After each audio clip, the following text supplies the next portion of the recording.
Hello everyone and welcome to another episode of GodSaw's Turnbuckle, the wrestling video podcast I run over here on youtube.com. This one is actually going to be the actual link this time around. Unfortunately, something went wonky on my first go around, so this is going to be the actual episode of GodSaw's Turnbuckle this week. We've kind of gotten it good right off the bat, I think, at this point in time. Let me just double check a couple other things over here. I think we are good. Yeah, we're not dropping frames. We seem to be doing good. I'm going to get my face off my screen because I also don't like to look at myself while I'm talking or anything on that side. So, this has been a very interesting This has been a very interesting week in professional wrestling, and by interesting, not too much in the terms of news has been going down, but we just had a couple fun things. We had one really fun thing happen, and we did have something that is potentially very interesting go down as well. And this is for, this episode of GodSaw's Turnbuckle is being aired on February 11th, 2018. Should be going up in the terms of an actual video form a little bit later on. Probably on February 12th or something on that side. It will be going up a little bit later. So, in the terms of wrestling this week, first of all, New Japan is still doing their New Beginning shows throughout the week. They did one February 10th, early in the morning. I didn't get to see a whole bunch of it. I did get to see the Okada-Sonata match, which I thought was a really good match. On that side of everything. So I haven't gotten to see everything inside of there. I'm hearing it's a pretty decent show. The news coming, other big news that came out of that one was the factor of Rey Mysterio's going up against Jushin Thunder Liger in the when they come over to California in March for that New Japan show on that side. So they're coming back over to the West Coast, everything on that side. So that's good to see that they are doing everything there to get along with everything. To go along with it. So yeah, that should be an interesting one. If I get a little bit more time, maybe I will be able to watch the entire show, maybe give a review for it. But I don't know if that's going to be the case. I did have it queued up in everything for you guys to get everything going. But, you know, it was one of the things, not much time throughout the week to be able to watch it. So, let's get into some of the news this week. First of all, the very interesting news, and then we'll get into what the fun thing was throughout this week. First of all, in the interesting news, apparently, and this could be fully rumored, but apparently Vince McMahon is giving up a little bit of control over potential main roster stuff, and by starting that, he has potentially given control of 205 Live over to Triple H, which is kind of noticeable over the last couple of weeks. I have not really been I have not personally been watching 205 Live, but by people who have been watching 205 Live, they have noticed a complete difference in the tone and every way that they're going about the that particular show. One being potentially more focused around wrestling instead of just character antics, everything on that side, which was kind of where they were going with everything with Enzo when he was still there, and now that situation happened and he is completely gone from the company, and they're creating a new cruiserweight champion going into WrestleMania. So they have a 16-man tournament to do so. They had 2 matches, I think, the week before, and then 2 matches this week. You've had people such as Tyler Bate show up inside of there. TJP beat Tyler Bate, I believe, in the first week. So they're kind of presenting it more like the Cruiserweight Classic. It sounds like at this point in time, which could be a good thing, could be a bad thing on that side of everything. It depends on how the crowds end up reacting to it to begin with. It's still said that the crowds are kind of dead towards all the 205 Live stuff. The only 2 times, and which is kind of evident as well with the 205 Live. I've watched a few episodes of 205 Live. Crowd usually seems dead. They do get into certain things and potentially certain people. They really were liking the Drew Gulak stuff, but apparently they're going to potentially be going away from that stuff with Drew Gulak and Tony Nese, where Drake Maverick, or aka Rockstar Spud, which I was really, really glad that they referred to him as Rockstar Spud in some way, shape, or form on Monday Night Raw this week when he was commentating the match with Cole, Graves, and Coachman. So I was really glad to hear that. But he's become the GM of the show, and he's awesome. So they did like a backstage segment with both him and Tony Nese and Drew Gulak, apparently, where they were talking about where Drake, called them jokes and what you guys have become. You guys are great wrestlers, everything on that side. So apparently, it's gone back now to more of in-ring focus. The storylines are kind of focused around the ring, and the announcers kind of tell it. We've apparently been having some really good matches. You had Hideo Itami and Roderick Strong having a really good match. Apparently a match with Lince Dorado and Kalisto was really good as well. These are matches I have not seen yet, so I cannot say one way or the other of whether or not I feel like they were good matches. But if it's being presented in the way of the Cruiserweight Classic, I think what we're going to be seeing is good matches here. Some really, really good matches coming down the line, going into apparently them finishing off this tournament at WrestleMania, which, whether or not it's on the pre-show or on the main show, is yet to be seen on that side. More likely to end up being on the pre-show, unfortunately, at that side. But the main aspect behind this is the factor that if it's completely true that Vince McMahon is taking a step back on the 205 Live and Triple H is in control of it, we're kind of getting that feel of the booking. I mean, this sounds like Triple H booking as well, of how he wants to present these guys in some way, shape, or form. So it will be interesting to see what comes about of this. And is this meaning more than just 205 Live down the line? Is he going to? Is Vince now going to start stepping away? Is he going to be going more towards XFL, which in his press conference said he wasn't going to do? He's going to hire a management team to come in and run the XFL while he still did stuff with WWE side of everything. But is this him winding down? I think that's been the rumors going around for the longest period of time, is that Vince is kind of winding down a little bit more. Is he thinking of retirement very soon? Because it is said that he doesn't travel to TV as much. Now we have this initial area of giving up potential control over something on the main roster. Is that going to happen with more things down the line? Or is it going to just be one of those things that's like, just this for now, and then everything to go along with that will be many years down the road? Who knows where it's going to actually be?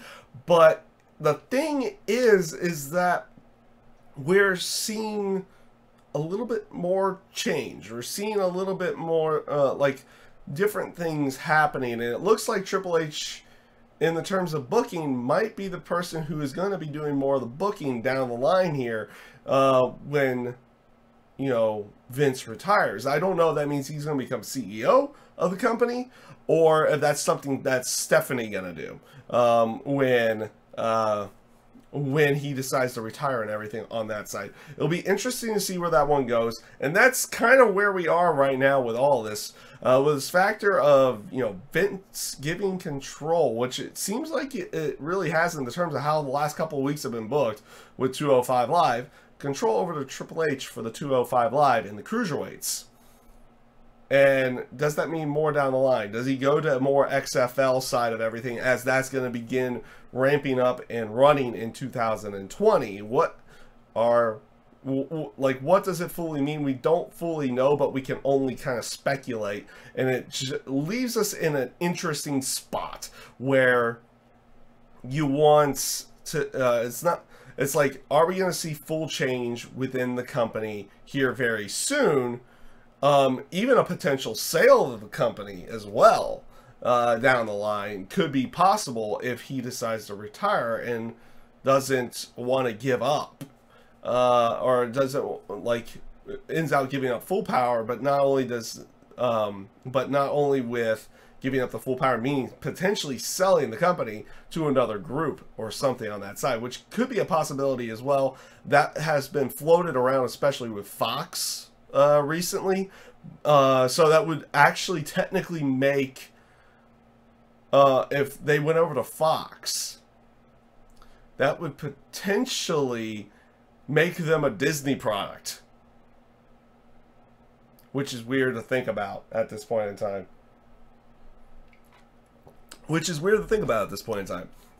But yeah, it could mean a lot of different things, and we'll see where everything ends up going along with this. So, let's talk about the fun news.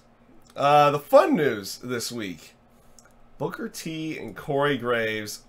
Oh boy, did they work everybody this week. So apparently, it got out there on Booker T's radio show that he was, talking about why he was taking off Monday Night Raw. On the commentary side, he kind of blames Corey Graves, says he won't do anything in the workplace, but if he sees him out on the street, he's going to beat the crap out of him. Everything to go along with it. And it started a little bit of a flame war.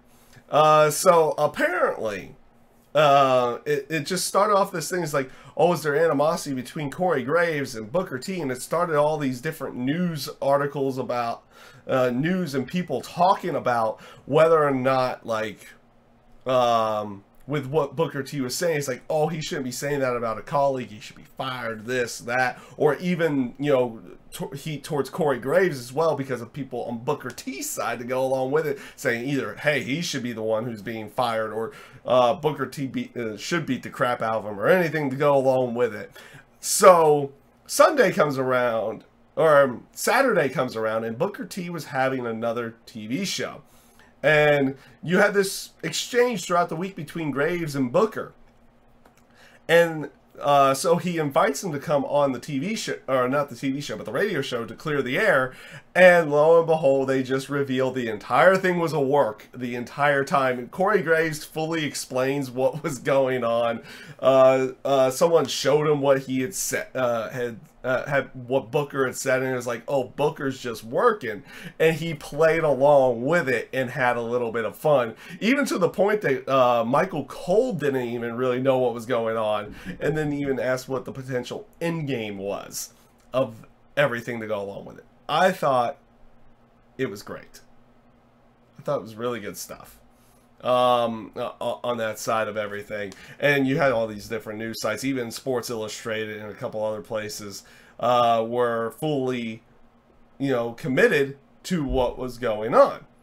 Or, fully committed in the terms of reporting as a news story. So it was one of those things, it comes off really funny, and it also comes off on this aspect of these places not fully looking into everything before reporting it. And that was what basically now happening. No one went to Corey. No one went to Booker. No one really went to this. It was even to the point that some of the guys were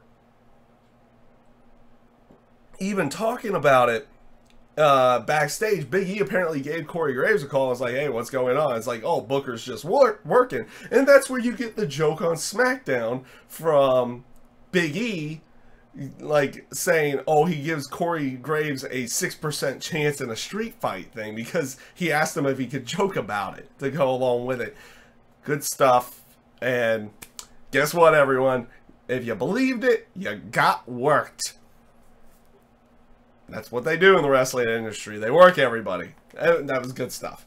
That was good stuff. And seeing that come out there throughout the week was just, it was hilarious. And then when they kind of revealed everything on the radio show, even better to go along with it. They played it off really well. Good job to Corey. Good job to Booker. Basically working not only fans over, but working over the news sites as well. They did a very good job working these guys throughout the week. So fun stuff. Fun fun stuff on that side. And that was more on the interesting side of the news. Not much else to really talk about in terms of news side of everything. So let's get ourselves into Monday Night Raw for this week. Let me get my notes up and let me just do a quick double check of everything. We are still rolling good. No frame drops this week on that side of everything. So I might do a couple double checks every now and again just to make sure we're still rolling good on the air while we're streaming this live. People who will be watching this later on the video side will, it won't affect you in any way, shape, or form afterwards to go along with it. So Monday Night Raw on February, so yeah, we're going to go into Monday Night Raw for February 5th, 2018. This one started off with a couple of promos from both Bray Wyatt and Roman Reigns, which eventually led into their match on Raw, which was like right off the air. They go, they start the match, basically, they start off Raw with a match after some more backstage-esque promos versus, a longer, like 20-minute promo. It was like 5 minutes, and they go into the match. So Bray Wyatt, Roman Reigns. It was a good match. No surprise. Oh, and you know what? Honestly, it was kind of surprising. They had Roman Reigns go over after... No, I'm not going to joke about that. Joke on that way. It was no surprise. Roman Reigns goes over in this match. The one thing I am liking about this whole thing with the Elimination Chamber on for this number one contendership match is that they are having each person qualify for the match itself. So I do like that. It kind of gives a story of the reason behind the Elimination Chamber. Why are these guys in there? Oh, they all qualified for this chance to become a number one contender at WrestleMania. So it adds a little bit element of story in there. No surprise about Roman going over. Good match between the two of them. I think those two put on some really good matches anyway. So it is what it is on that side. After the match, Matt Hardy comes in, hits the Twist of Fate on Bray Wyatt, and basically continuing on that feud to go along with it. So we still had the Woken one, which was getting a lot more delete chance this week to go along with it. Maybe going more broken, because that is another little piece of news. They do have the entire trademarks to the Broken Universe, the Hardys do. At this time, the transfer fully went in January, that they get the trademarks, that Impact, Anthem, and all of them decide not to really fight it anymore on that side of everything. So the Broken Universe is fully theirs and maybe could be used for WWE side to go along with it. We'll see how that one ends up playing out and see if we see a few other characters show up, such as Senor Benjamin, Queen Rebecca, King Maxwell, and Vanguard 1. And what other things are we going to get from Jeff Hardy as well, if he decides to partake into the Broken Universe to go along with everything. So it should be a very interesting side of everything on that. And yes, like I said, it was one of those things that, even Ed Norholm, the guy from Anthem who's running the Impact side of everything, admits to basically it was a mistake for him to really go after this. It put them in a bad light, and he was like, they're used to one thing while, they're coming into a completely different thing. And it's like he even owns up, says, it was my mistake. We shouldn't really have gone this far with it. And it ended out going in a bad, it painted them in a bad light. At that point in time, which is not something that they need to do at this point in time. They need to paint themselves in a good light as much as possible. It's not like they're WWE and can potentially fight this a little bit more, where, Impact and Anthem and them, they don't have the means to really be fighting trademarks and everything on that side of it, especially when things were kind of shady with how the Broken Universe was working, everything on that side, people potentially working without contracts, everything to go along with it.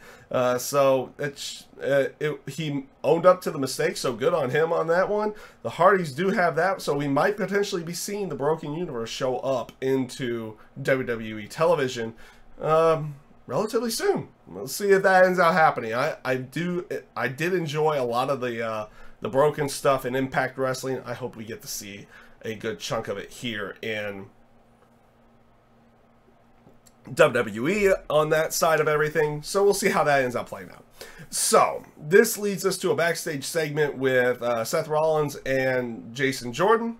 So they're basically, like, Seth was just trying to hype them up for the tag team title match later on in the night, asking him if he was good because he's apparently having shoulder issues and neck issues, everything to go along with that, which we'll talk about a little bit later. So Jason Jordan basically says, he's good. Don't worry about it. He's good. We're fine. It's, you know, I'm 100%. We're going into, and we're going to win the tag titles later on the night, which we will talk about that a little bit later on the Raw side of everything.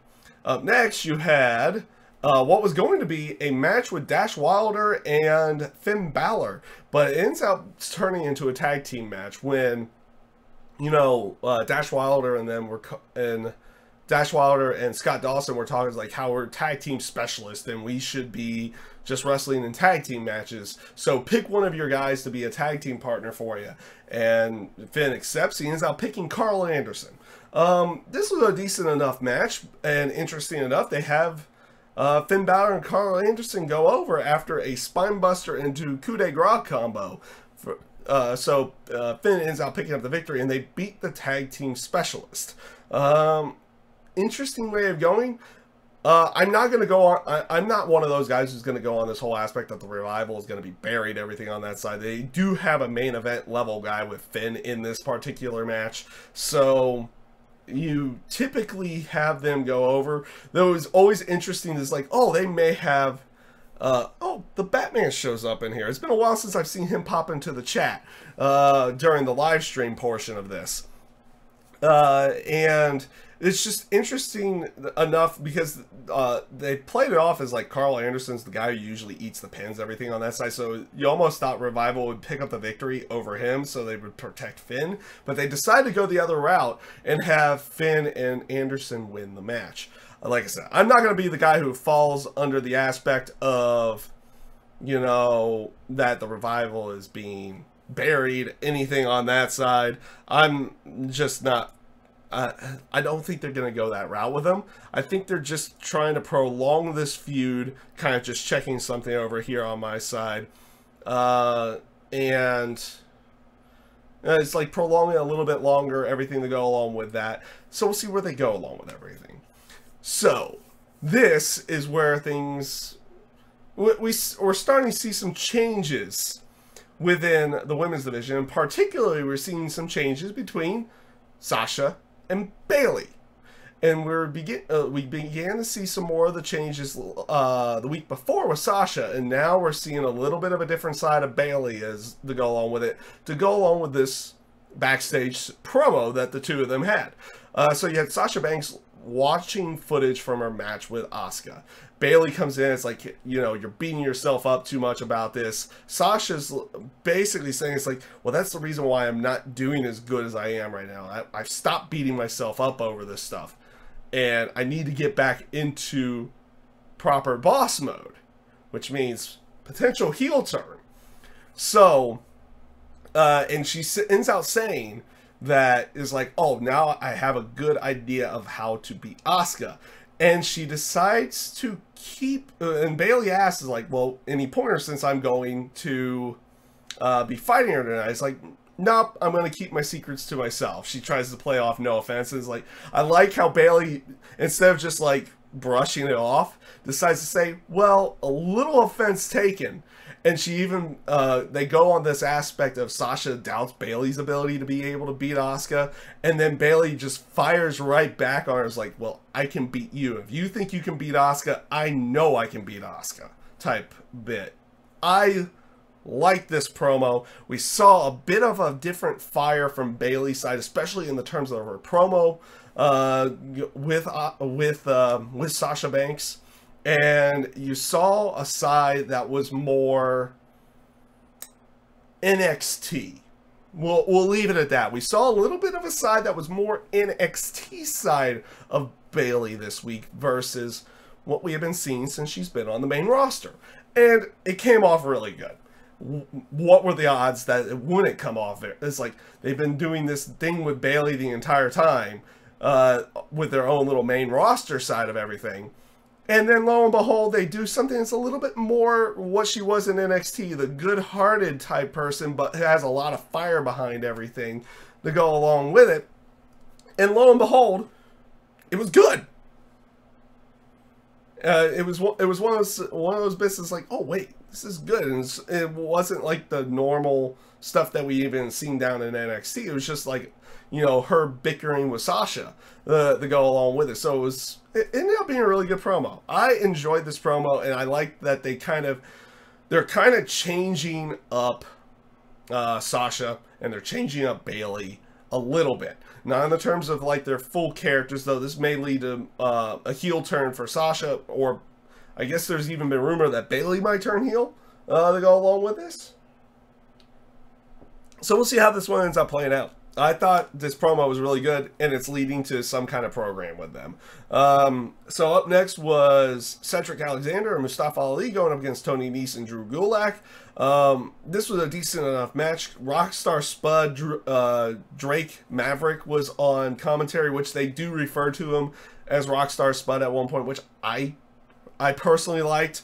I definitely ended up liking that one because of, well, it just refers to what he had been in the past, everything to go along with that. It didn't brush aside everything he had done. Like I said, this is a decent enough match. Cedric Alexander and Mustafa Ali go over in this match. Nothing much really to talk about there. So we had Kurt Angle come out, and he was announcing the participants for the Women's Elimination Chamber match that was going to be for the Raw Women's title. We already knew Alexa was going to be in there. The other ones that end up being in the match are Bayley, Mandy Rose, Mickie James, Sonya Deville, and Sasha Banks. And I like how they even play it off as like, oh, Nia's not in the match. And he was like, well, the reason why Nia's not going to be in the match is because she's facing Asuka that night. And if she wins the match, and they're playing this off as like Asuka had already picked who was going to be, who she was going to face at WrestleMania. So if they played it off that way. So they said if Nia beats Asuka, then it becomes a triple threat match for WrestleMania to go along with it. So I liked where they were going with that. This does prompt Alexa to come out. She was like, oh, I tried to play good sport about this, everything on that side, and basically goes out there and calls Kurt Angle a sexist on this one. They're playing that kind of line because of the factor that she has to put her title on the line, yet Brock doesn't have to put his title on the line inside of the Elimination Chamber. And both of them were just kind of giving out good points. Like Alexa's like, well, what's the difference there? Why isn't he doing it while I have to do it? And then Kurt comes off as like, well, you haven't defended your title on TV since a little bit after TLC to go along with it. So they're kind of throwing good points out of it. And it leaves it where Alexa is still going to have to do this match.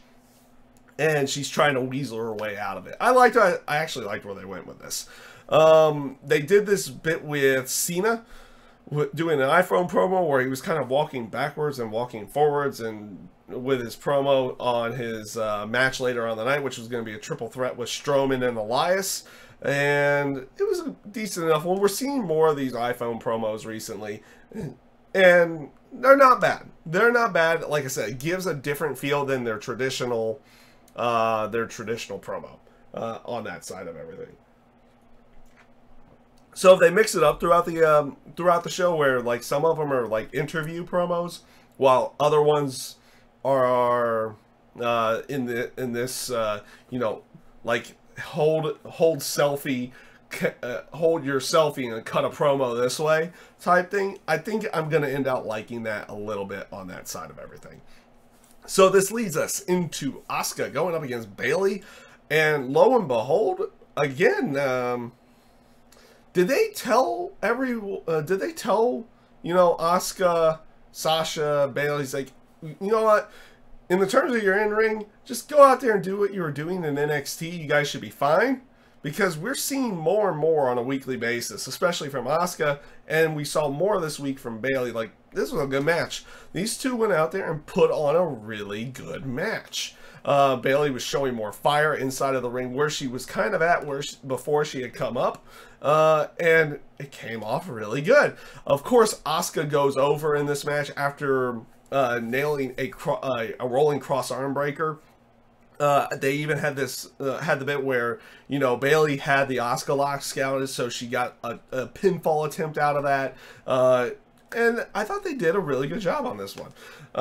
They really did do a really, they did a really good job on this one. They did make it believable that, you know, Bayley was going to be able to stand toe-to-toe with Asuka on that side of everything. Kind of a light that they haven't really portrayed Bayley on her main roster side of everything, where, you know, on NXT side, she was portrayed as like, oh yeah, I can fight Asuka, I can potentially beat Asuka, but never did. That's what they kind of went with this time. After the match, Asuka shakes Bayley's hand, leaves the ring, kind of showing a sign of respect. So they're playing, and it was even given an interesting note of a few other people who I ended up watching and everything on that side, that they kind of had gone this different stages of Asuka showing respect towards Bayley. After their first match in NXT, she barely acknowledges Bayley after beating her. After that was at the NXT Dallas show. NXT Brooklyn, she helps her up after the match, and after this match here on Raw, she shakes her hand.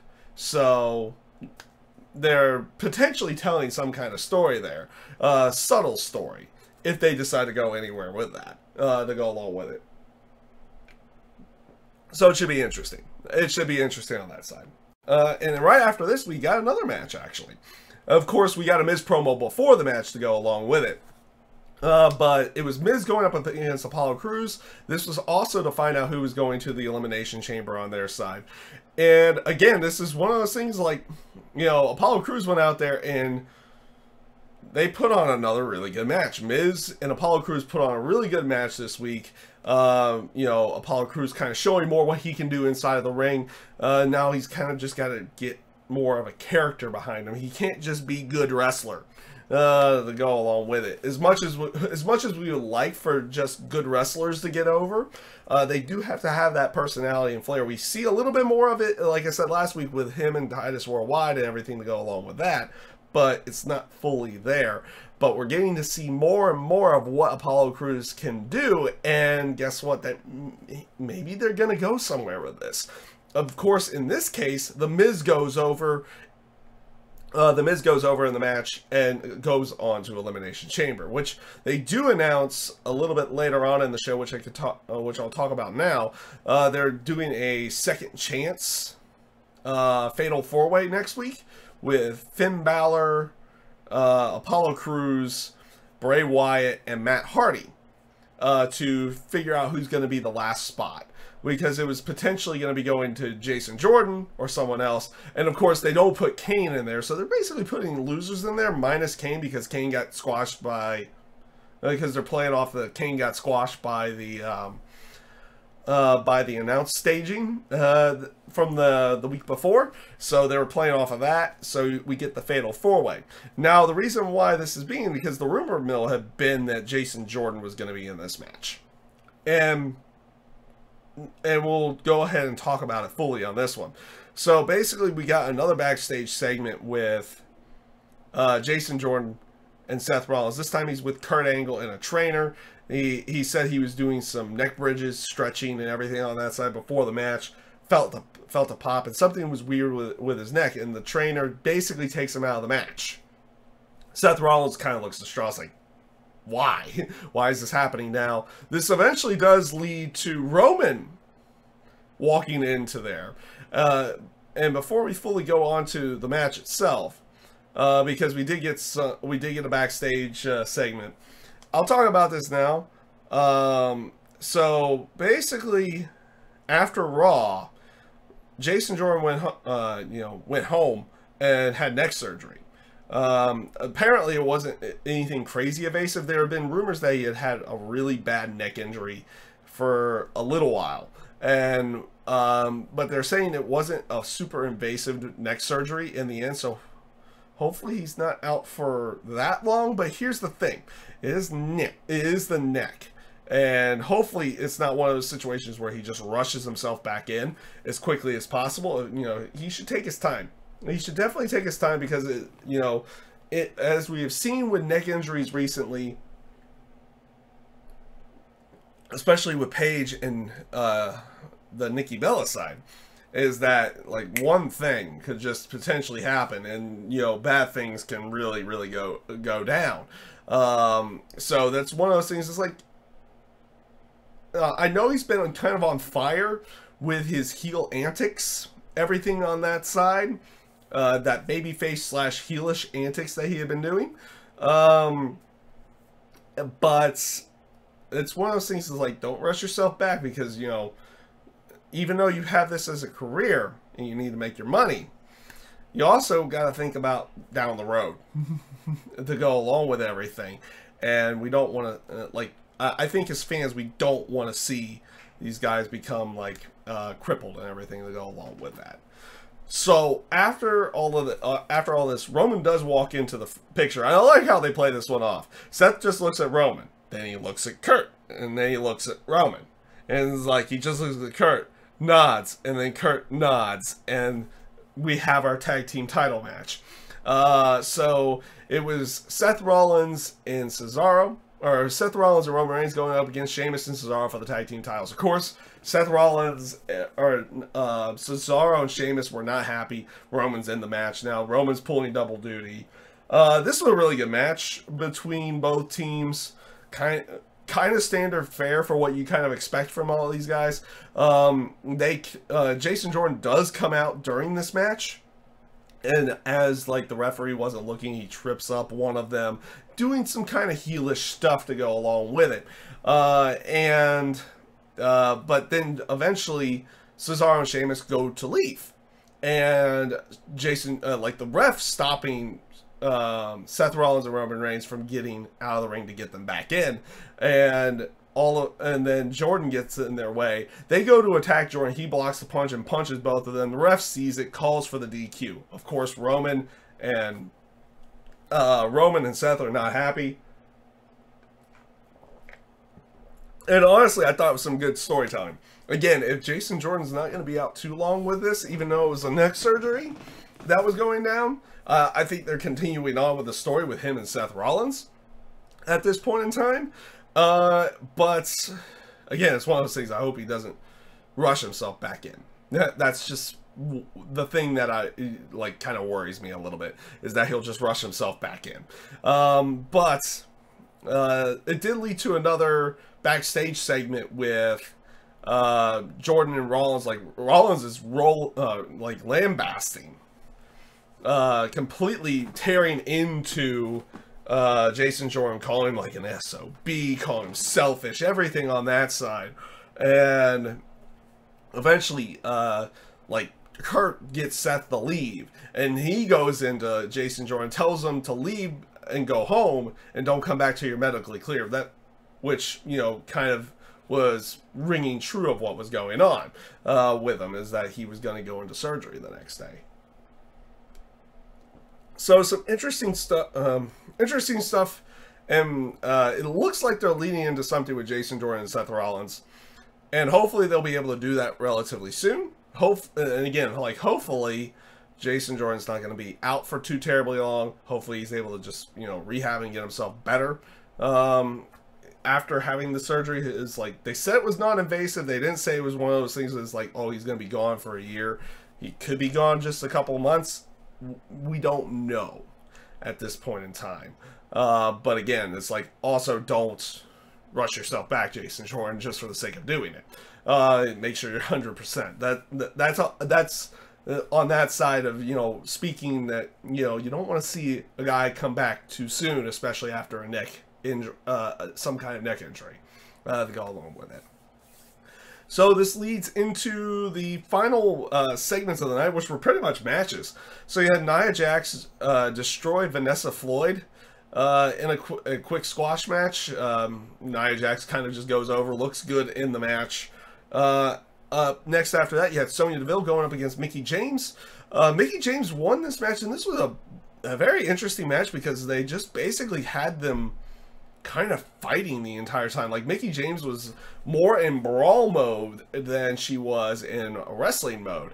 And she ends up winning the match with a roll-up after some back and forth between the two of them. Absolution gets in the ring and starts beating her up, beating her down. After the match, Alexa comes out and makes the save. Pulls out Mickie James, and she looks perplexed and everything, like, what's going on? So playing up a little bit of old ties between Mickie James and Alexa Bliss from Smackdown on that side of everything. At least that's what I'm thinking what they're trying to do, where Alexa's trying to recruit people to be on her side for the Elimination Chamber match. I think that's where they're going with it. I don't know if that's going to be the full case, though. So this leads us into the main event of the night, which was Elias going up against Braun Strowman, going up against John Cena, and this was a fun triple threat. A fun triple threat that saw Elias pick up the victory. Yes, that's right. Elias picks up the victory in this match. He pins John Cena after John Cena gets hit with a running power slam. After Strowman tries to hit Elias with one, Elias pushes him out of the ring, picks up the victory on Cena. And then after the match, so that makes, oh, I forgot to even mention the stipulation. The stipulation of the match was the winner of this match was going to be the last one out of their pod in the Elimination Chamber match for the #1 contendership. So maybe we're going to get some, like, extended concert from Elias while he's waiting or something like that. That would be interesting to see what they decide to do with him being in the pod.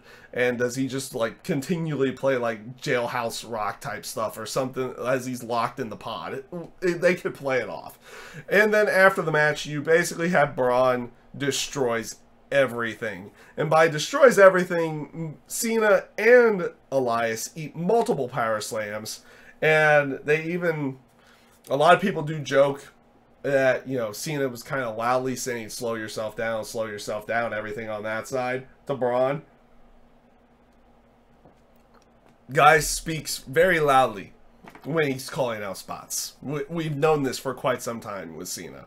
Now, I'm not going to knock Cena on that side of it because, you know, he's still putting on really good matches. But it was just one of those things that was kind of noticeable, very noticeable this week to go along with it. So, that was Raw in a nutshell. Honestly, it was a fairly good show. I thought it was a fairly entertaining show. We saw different sides of Sasha and Bayley on everything. And it just came off as a rather entertaining show. And honestly, we'll go into SmackDown for February 6th, 2018. And again, I thought it was a decent enough show. They started off the show, again, with Shane McMahon. He's not happy at the #1 contendership match, with it being Kevin Owens and Sami Zayn. He's like, why are they getting the opportunity again? He brings out Daniel Bryan. They kind of begin to bicker and do all this kind of stuff. He kind of explains what he was doing to go along with it. This brings out AJ Styles, and basically AJ Styles is like, just tells him, like, stop obsessing over these two. Let's just get this done so we can move on. So we can just move on everything on that side. Decent enough promo. They're playing, like, I like how AJ Styles is coming off in this one. He's just getting overly frustrated at all times, not only with just Sami Zayn and Kevin Owens, but with Shane McMahon and Daniel Bryan to go along with it. I thought it was some really good stuff to go along with. Backstage, you get AJ Styles walking through. Nakamura comes in. Basically, this was simple. He continues on with what he said the week before, saying, I'm going to beat you at WrestleMania, and then just walks off. And that is the only bit we get from Shinsuke Nakamura this week, is that they continue on about him talking about potentially going up against AJ Styles at WrestleMania. Which, again, I'm hoping really does happen.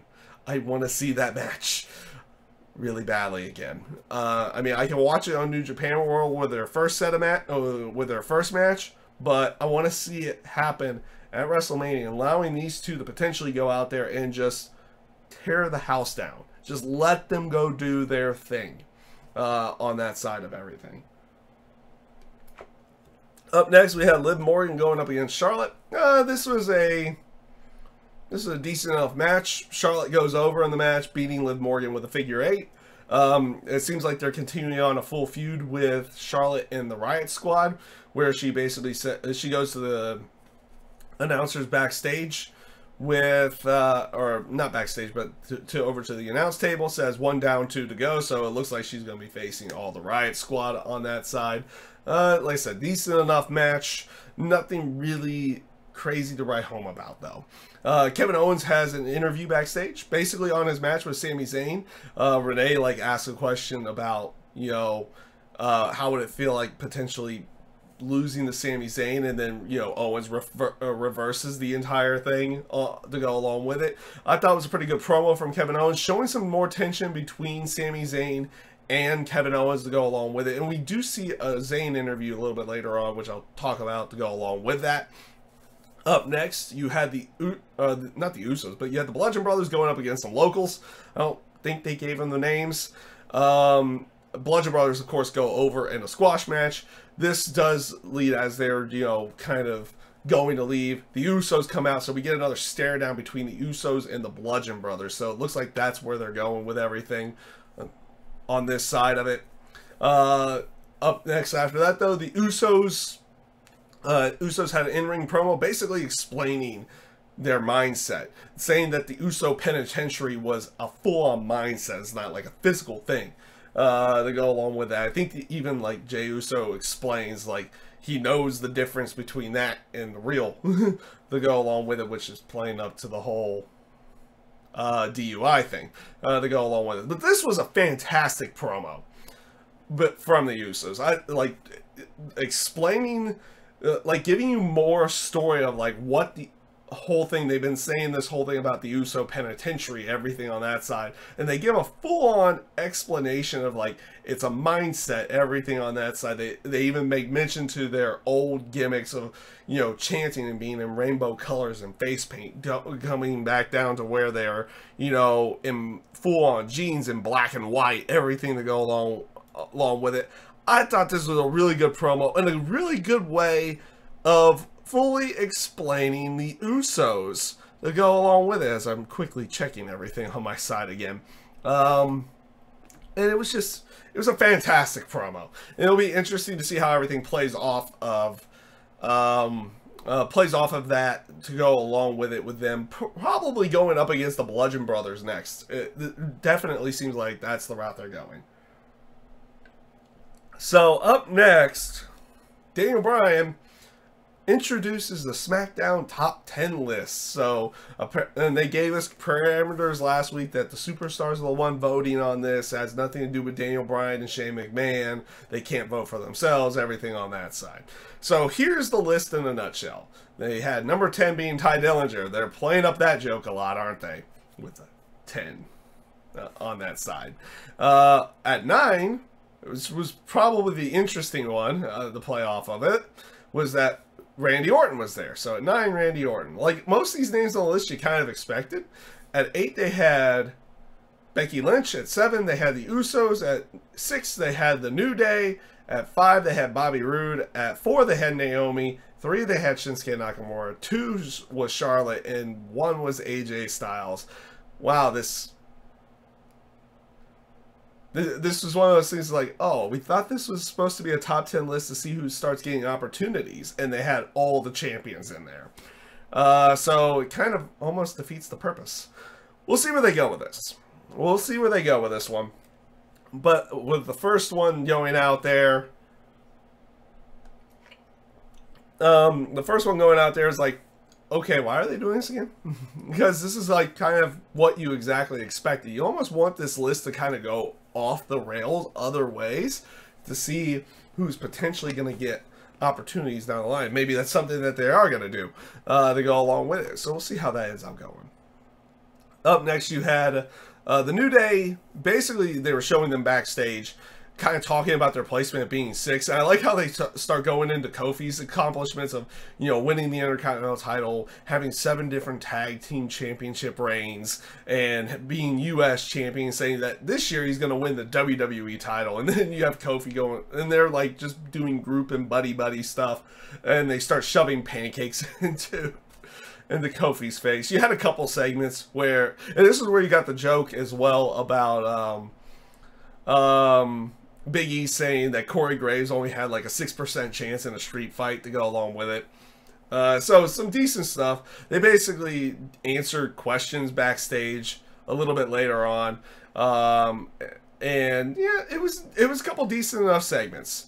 And no, it really doesn't lead anywhere though to go along with it. Though it does leave a seed of maybe one of them is going to get like a singles main event push. Maybe they're going to do more of a singles side where they're still buddies. They like their buddies, everything on that side. But, you know, they're going to go after individual titles. We'll see how that goes. And we'll see where they play off of everything. Up next, you had a Rusev and an English promo. English talking about Rusev, you know, going after the U.S. title. Rusev, you know, doing weights, everything on that side. Getting pumped up to go for his match. Some good stuff, some decent stuff. And again, also on the iPhone promo side. So this leads us actually to Rusev going up against Bobby Roode, which was a really good match. These two put on a really good match. It was a fun match on that side of everything. Good teasing as well of Rusev potentially winning the U.S. title, but also, you know, just good back and forth between the two of them. The story of like Aiden English attempting to distract Bobby Roode, but continuously failing throughout the entire match to go along with it. You do have, even though the whole Rusev Day thing is over, you still have Aiden English going out there and cutting heel promos on the city that he's in to go along with it. But they do have some good back and forth, which eventually leads to Bobby Roode picking up the victory with the glorious DDT. So kind of, you know, counters everything on that. Like the end was kind of, you know, counter the accolade, counter glorious DDT, and then counter the accolade again, which eventually he hits the glorious DDT, picks up the victory. And as he is celebrating, lo and behold, and they keep shooting this so well, it almost feels like you're getting the Vine bit that they were doing, the GIF bit that they were doing with the Randy Orton RKOs, the RKOs out of nowhere, because Orton just pops up on your screen and he just comes flying in with an RKO and nails Bobby Roode with it, and then he eventually gives a RKO to Aiden English and Rusev to go along with it as well. So that's kind of his thing.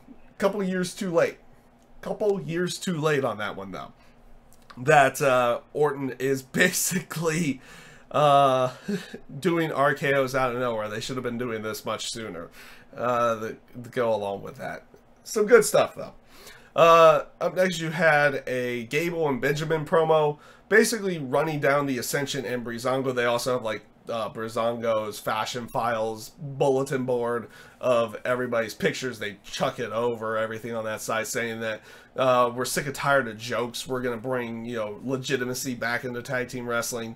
And Gable and Benjamin go out there and have a match with the Ascension, which was a decent enough match, and they are still continually pushing Gable and Benjamin. This is a pretty good match. Gable and Benjamin go over with their powerbomb / Doomsday Device type finisher, and like I said, it was a pretty good match.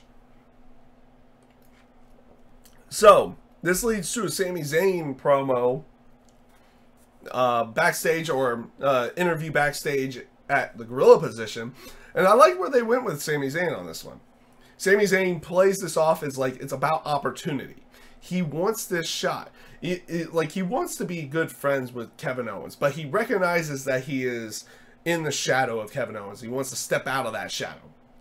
That he wants that WWE title shot one-on-one. And they play it off really good here. Sami Zayn says, it's not going to ruin our friendship. I just want this opportunity. And I know who I have to fight to get it. And I'm willing to fight to get it to go along with. So I liked what they did here. So up next... so that basically led to the match with Sami Zayn and Kevin Owens, and these two can't have a bad match. It's all I feel like it's physically impossible for them to have a bad match at this point in time, because every match we've seen on TV just it just clicks for them every single time. These guys have been working with each other for God knows how long, and yeah, I am convinced they can't have a bad match. It does, like I said, they put, Sami Zayn pulled out the tornado DDT through the ropes, like he had been spot again. on this one, kind of, you know, intensifying, like, these two are, yes, good friends, but they're willing to fight over this opportunity and willing to pull out the stops that they need to do without necessarily cheating to beat the other person to pull it off on this one. It does lead to an eventual point that Sami Zayn... it eventually leads to a point that Sami Zayn, you know, comes at, you know, starts jaw-jacking with AJ Styles. AJ Styles gets fed up. He tries to, like, say, you know, no, just focus on your match. Don't worry about me. And then eventually, you know, Sami Zayn continues jaw-jacking, which leads AJ Styles to basically get fed up with everything and just punch, you know, both of them to go along with it. So it ends in DQ. This eventually makes Daniel Bryan come out and make a triple threat match, which they also announce for the next week, that apparently Shane comes out and says, like, oh, this Corbin versus Ziggler match is now going to make it a fatal four-way. So there's a potential they make it a fatal five-way to go along with it. We'll see where they go with it. I don't know, but they could be going somewhere interesting with it. But we'll see how that one ends up playing out. So Smackdown was a pretty good show this week. Yeah, it was a pretty good show. They're still continuing this whole thing with Daniel Bryan and Shane McMahon's, like, who's heel, who's not heel. They still have all this tension between each other and everything to go along with it, but we don't fully know everything thing to go along with it. And of course you just have the superstars like, would you two just stop bickering so we can just focus on the superstars like you said you were gonna do? But I don't know.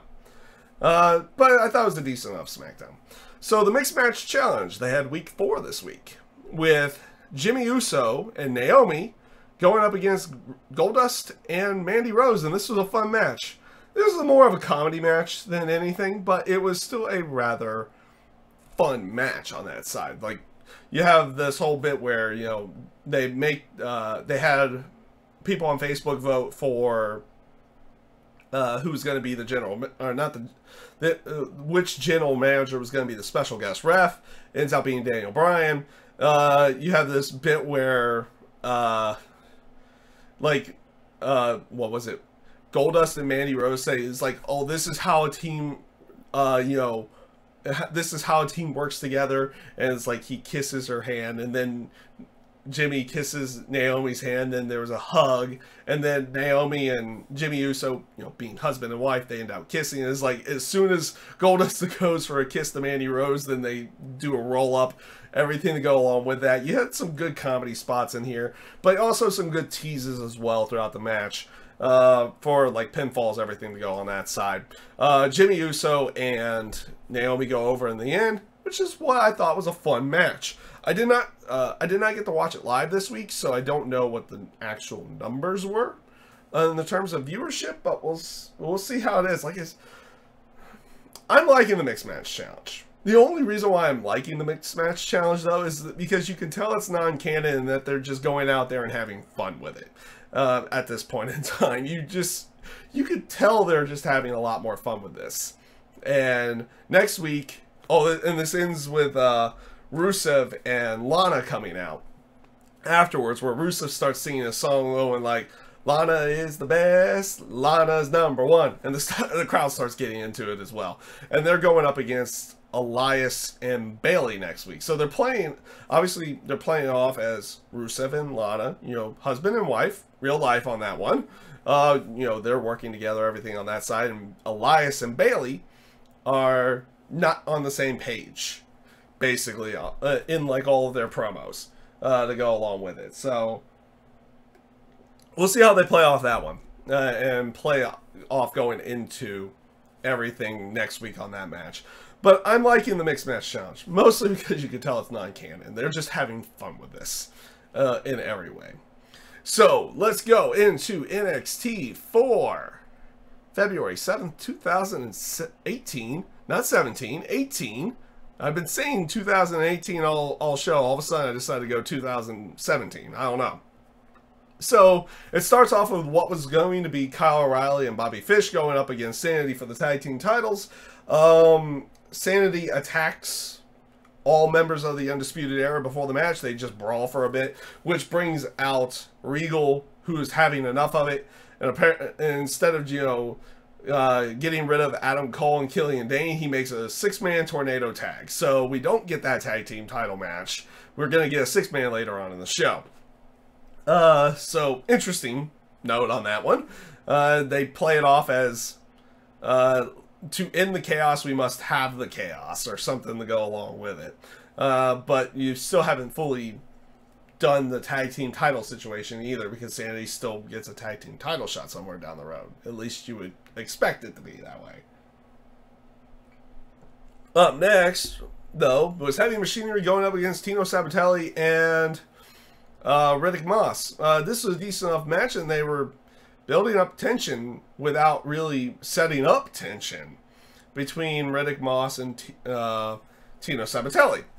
So it seems like they're, potential split, everything on that side. Where are they going with this?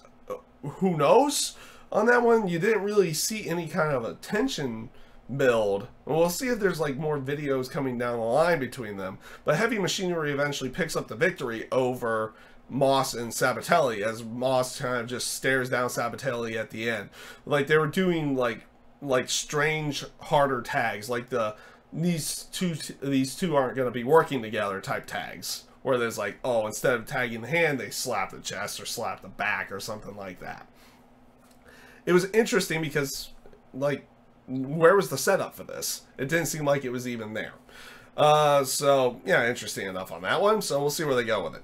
Up next, you had Johnny Gargano come out. He basically started talking about the TakeOver match earning the respect of the NXT crowd. He was disappointed that he lost, but he was glad he earned the respect. He starts beginning to challenge Tommaso Ciampa for a match down the line, saying he was going to come for him next. After, he had gotten hit in the back with a crutch.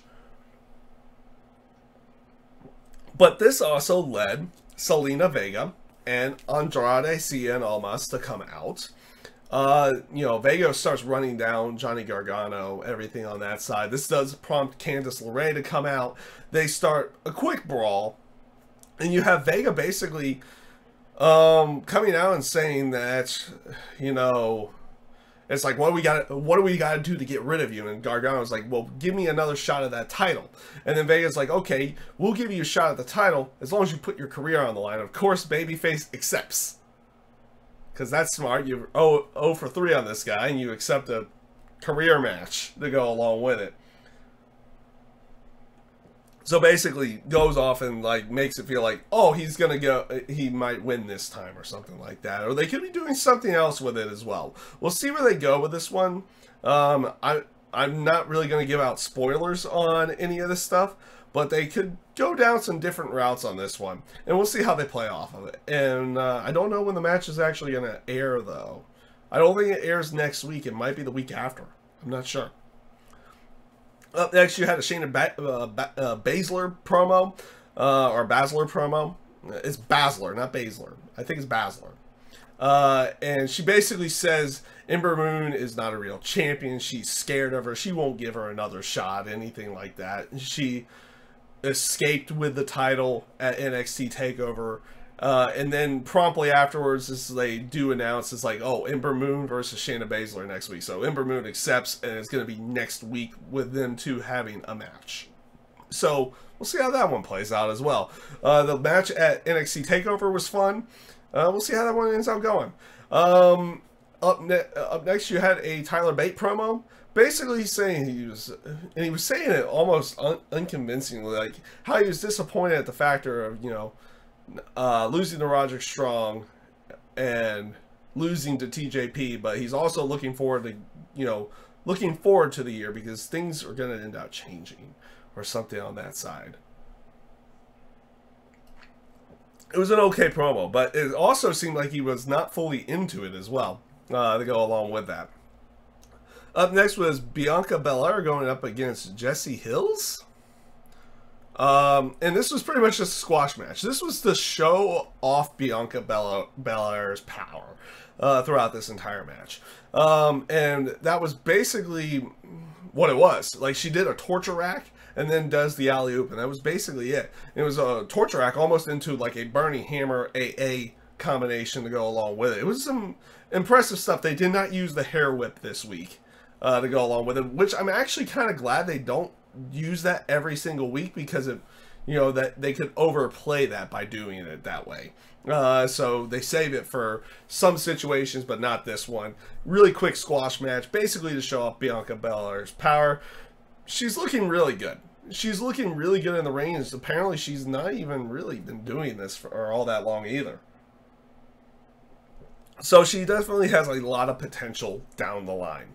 So this leads us to that 6-man tornado tag match to finish off the night. The main event of the night, the Undisputed Era going up against Sanity. This was a very, very fun brawl.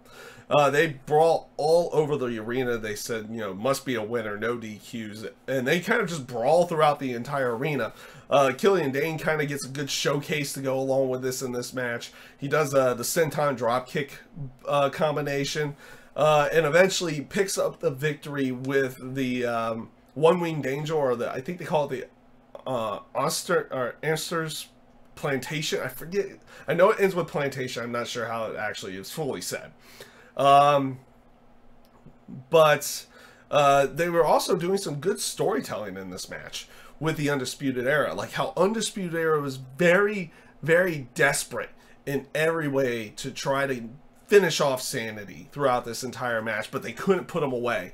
Like, they would hit a finisher, or they would hit a big move, and just the reactions that they were giving at that point in time were really, really good to go along with it. And it was a very good match, very entertaining.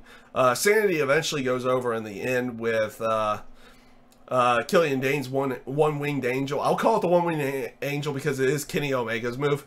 The goal, or it's the what Kenny Omega calls the move, so it makes it easier for me to say it on that side.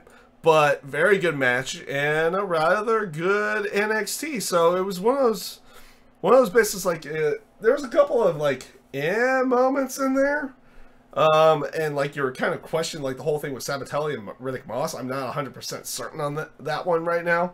We'll see how that plays out over the next couple weeks. Everything to go along with it. On that side of everything, the stuff with Tyler Bate is like he almost seems a little disinterested. I don't know on that side, but he puts on really good matches to go along with it. We'll see how everything ends up playing out on that side as well. I did like that 6-man tornado tag.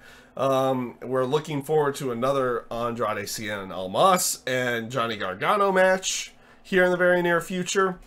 The match with, and we have another match with Shayna Baszler and Ember Moon coming up as well. I like their takeover match. Let's see if they can do another really good match here to go along with it. And that is pretty much everything this week for GodSaw's Turnbuckle. So I will let you guys go this week. I hope you guys enjoyed everything. And we will see you guys again next week for another episode of GodSaw's Turnbuckle. And again, I thank you guys for watching. And I hope you have a great rest of your day.